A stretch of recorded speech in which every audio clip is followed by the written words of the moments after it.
Buenos días, familia.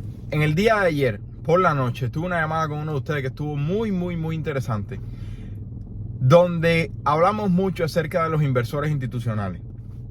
Como ustedes saben, en los últimos tiempos el Senado, el Congreso y el Departamento del Tesoro ha estado investigando cada vez más la crisis inmobiliaria y sobre todo los inversores institucionales. ¿Qué es lo que sucede?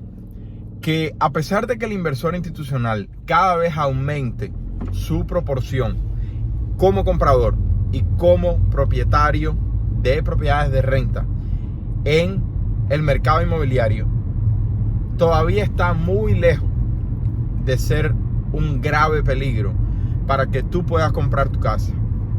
Sin embargo, a pesar de que yo trato siempre de darles lo que, en mi opinión, nosotros somos los únicos que podemos hacer un cambio en nuestra vida y por lo tanto hacer los 5 pasos de los que hablamos todos los días. Después de la llamada, esta persona me envió un artículo muy interesante con todas las estadísticas clave de quién está comprando todas las casas. Y voy a compartirte algunas cosas que no tenía idea, que esos eran los números. Sabía cuál era la idea general, pero no tenía esos números. Vamos allá y espero que ese odio que tienes o esas excusas que utilizas con los compradores institucionales te la quites del pecho y pongas la responsabilidad de mejorar tu finanza y de comprar tu propiedad en ti. Vamos allá. Los propietarios malvados. Esa es la lírica que nos quieren vender. Pero ¿quién es el culpable? Vamos a ver un poco de estadística y vamos a ver si este tipo de comprador es el culpable. ¿Ok? 10.6 millones de propietarios de renta en el país. 10.6 millones de propietarios de renta. Estos propietarios de renta tienen un ingreso activo, o sea, un salario o una compañía que genera como promedio $97,000, comparado con el promedio de la familia regular que no tiene propiedades de renta, es $62,000, es un ingreso mucho más alto. Ahora, una estadística que yo tenía la idea general, sin embargo no sabía ni siquiera que era tan alta. Mamá y papá tienen 20.5 millones de renta, convirtiéndolos en el 41% del total de rentas del país. O sea, tú y yo que tratamos de comprar una propiedad para tener rentas, somos parte del 41% del problema. ¿Qué es lo que sucede? ¿Y dónde me parece que está la mayor? Y vamos a continuar viendo estadísticas muy interesantes que yo no tenía idea que eran así. ¿Qué es lo que sucede? Que a la contraria de otros temas como la comida, como la salud, que continúa siendo necesidad básica, la vivienda afecta diariamente a todos y por lo tanto es muy fácil salir lastimado con el problema de la vivienda y por lo tanto buscamos siempre un culpable. Entonces, mi pregunta es, ¿por qué no tú te conviertes en propietario y ayudas a un inquilino como te hubiera gustado que te ayudaran a ti? Vamos a ver las demás estadísticas porque están bien interesantes. El propietario de propiedades de renta tiene como promedio 3 propiedades. El 50% de estos propietarios administra sus propias unidades de renta. 25.8 millones de renta son de negocio o de asociaciones, no son de mamá y papá.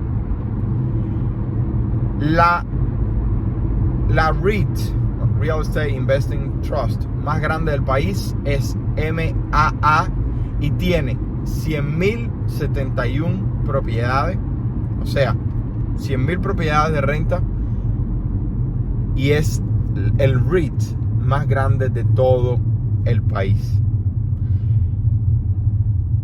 100.000 propiedades de renta. eso puede sonar muy, muy, muy grande. Pero cuando tú lo distribuyes por los diferentes estados y los rompes en diferentes pedazos, realmente lo que afecta a tu ciudad es muy, muy pequeño. Ojo, yo no estoy diciendo de que no sea un problema al cual hay que prestarle atención, pero no debe ser una excusa que utilices para no poner la responsabilidad de la compra de tu propiedad en ti mismo. Los inversores en su totalidad, tanto inversores institucionales como mamá y papá o como los REITs, todos los inversores en su totalidad compraron un 18% de todas las propiedades en el último cuarto del 2021. Cada vez la tendencia fue aumentando más. Sin embargo, con el aumento de las tasas, muchos inversores han dejado de comprar y ha aumentado la proporción de primer comprador. Prácticamente lo que hemos estado hablando es que el aumento de las tasas aumentó tanto que los retornos de inversión, es muy temprano, tengo sueño. Los retornos de inversión han bajado y por lo tanto muchos inversores han sido, número uno, descalificados con el depósito y la relación pago de hipoteca y pago de la renta. Pero además de eso, que la diferencia entre el interés de inversor y el interés de primer comprador se ha diferenciado aún más, haciendo que el primer comprador aumente en proporción.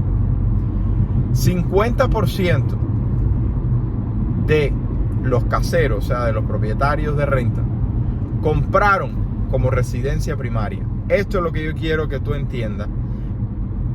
Este es el aspecto más importante de todo el artículo. 50% de los caseros actuales compraron esa propiedad de renta como residencia primaria. Déjame tratar de digerir eso. De los 20 millones de caseros que hay en los Estados Unidos, de los 20 millones de caseros, mamá y papá, no instituciones, ¿qué sucede? Que 50% de ellos compraron esa propiedad que tienen de renta hoy en otro momento como residencia primaria. ¿Qué nos demuestra eso? Que sin duda alguna hay que hacer las cosas lo mejor posible, pero debes comenzar por una propiedad.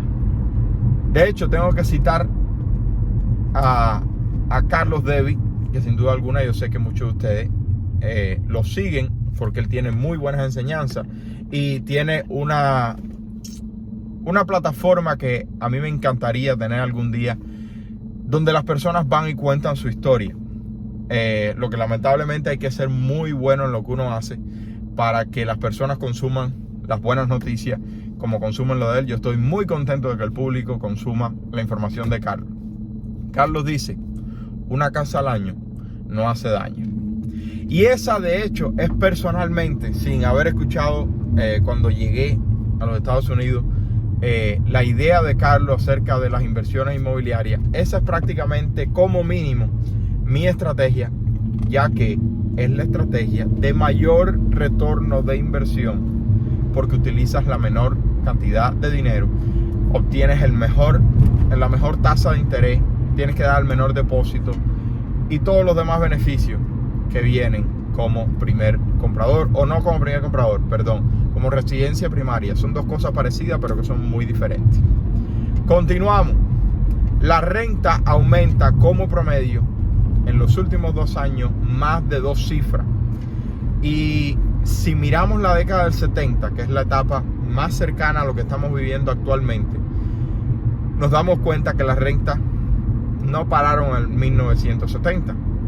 La pregunta es, ¿se va a repetir la década de 1970 y las rentas continuarán alteradas? Ojalá que no. Sin duda alguna, el consumidor en general, tanto el inquilino como el propietario, están sufriendo. Pero sí hay una lección importante que tenemos que aprender de la década de 1970. Es que el que compró una propiedad con intereses fijos fue el ganador número 1. 5.6 90% de las propiedades de renta están hoy desocupadas y prácticamente todo el tiempo se mantienen de la misma manera. Los propietarios reciben como promedio 6 llamadas de reparación por parte de sus inquilinos al año. La evicción puede costar entre $3,500 y $10,000 como promedio. 41% de los propietarios tienen vacancia en alguna parte de alguna manera durante el año. 30% de los inversores generan menos de $90,000 al año en activo. No es que hacen más dinero, sino que concentran el dinero que utilizan, que ganan, para, número 1, arreglar su situación financiera, y número 2, la manera básica y esencial de crear riqueza no es ahorrando. El ahorro es clave para protegerte de problemas, pero una vez que tienes el fondo de emergencia de 3 a 6 meses que hablamos todos los días, el resto del dinero debería ser invertido en el vehículo de riqueza que a ti más cómodo te sea, pero tiene que ser invertido si quieres crecer tu dinero. Y por último, los propietarios de 2 a 50 rentas son el mayor solucionador de problemas en la crisis inmobiliaria de rentas asequibles. Moraleja: es mamá y papá, o mamá y papá con un poco más de solvencia económica. Ya cuando tienes 50 unidades tienes más solvencia económica, los que más solucionan la crisis inmobiliaria de rentas asequibles que tanto necesitamos. Moraleja del asunto: voy a dejar el reporte en la descripción del video y lo que más me gustó de este reporte es que es uno de esos reportes donde cada dato que utilizan ponen la fuente de información de dónde lo obtuvieron. Lo que yo quiero compartir contigo la lección número 1 acerca de este reporte es que, número 1, mamá y papá son el 40% de los propietarios y tú puedes ser otro. Y número 2, y lo más importante de todo, el 50% de los propietarios de renta compraron su propiedad como residencia primaria.